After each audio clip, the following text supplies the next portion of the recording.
Hi everyone, today I will be showing you step by step how to make beautiful dinner arrangements.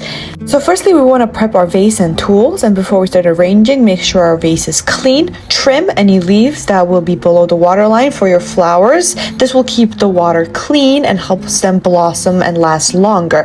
Here you can see I'm making a grid with tape. This is kind of to support and structure the greenery when I put it in, and we want to start by creating a stable base for our arrangements with our foliage, with our greenery, placing it in a vase and crisscrossing the stems to build a stronger base for our flowers to be supported.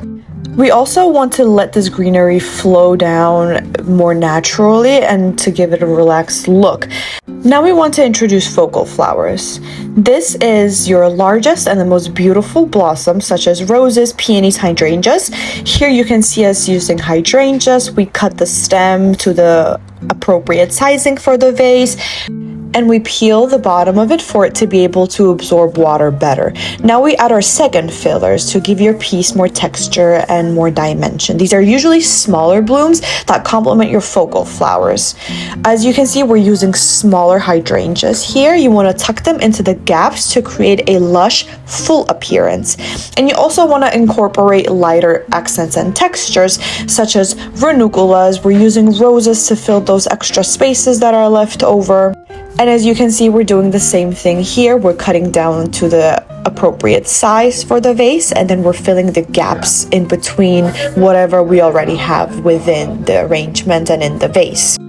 This is more simpler look where we're going with all whites and greeneries, and then we're just doing little extra touches with closed smaller ranuncula pieces. And then you want to just turn it around, take a step back, see what needs to be fixed or rearranged when you look at it from afar.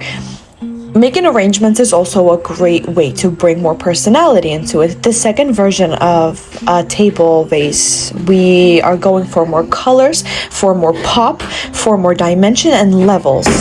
This is a great way to play around with your arrangement, and as long as you put your mind to it, the possibilities are endless. Just let your vision show and grow.